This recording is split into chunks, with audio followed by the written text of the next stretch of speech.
The recent allocation of a resettlement farm to the late Andimba Toivo's wife, Vicky Ernstein, has left the public in uproar, particularly the 200,000 dispossessed people who have applied for resettlement farms. Investigations by Ogeto Craig from the Republican suggest that Ernstein is one of 5 affluent Namibians who has recently been granted a resettlement farm. Hers is in the Omaheke region, and it is the second resettlement farm that the family receives. Today on One spoke to the landless communities how they feel about these beneficiaries, but it seems like the landless communities are divided on the issue.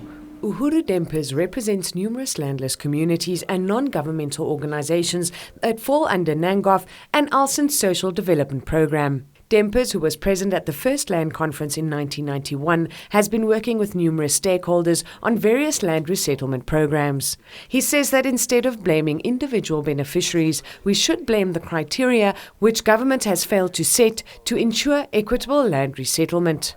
It's a pity that we target individuals. I was going through some of the discussions on social media and so on, and it's not correct that we target individuals. I think we must focus on the criteria. The program got hijacked by elites. We one mistake the resettlement program criteria also did was not to put in a cap. So anybody with whatever levels of income could be resettled.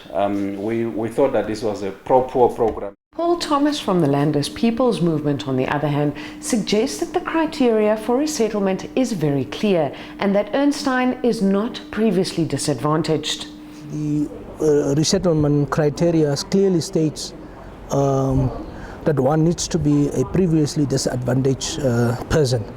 And looking at the status of Madam Toivo, I think we are of the opinion that she is well off and well taken care of.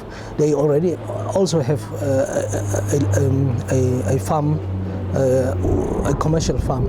So this demonstrates to the LPM that the SWAPO regime is not committed to the land question and does not take the land question seriously, and in specific those communities that have been dispossessed. The majority of the SWAPO people in SWAPO is a majority of Ambo tribe, and they have just been doing what they think was right. And when we talk about previously dispossessed people, historically it's very clear who are those communities who have been dispossessed of land.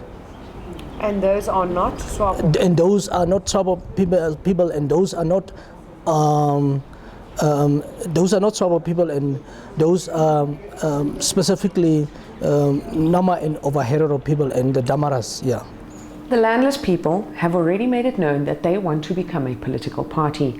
Paul Thomas said SWAPO's inability to address the ancestral land issue in an equitable manner has left the LPM no other choice but to inflict electoral harm upon the ruling party. Dempers admitted that there was a lack of political will for the SWAPO government to address the land resettlement issue. He did, however, say that becoming political isn't always the answer. He preached that the landless people should engage all stakeholders to find an amicable solution.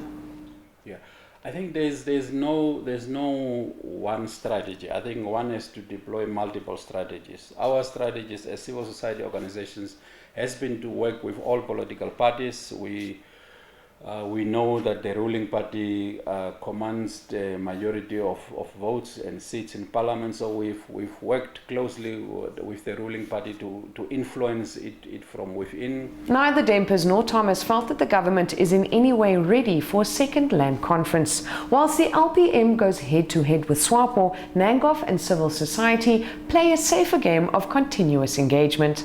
This is Alna Dall reporting for Today on One.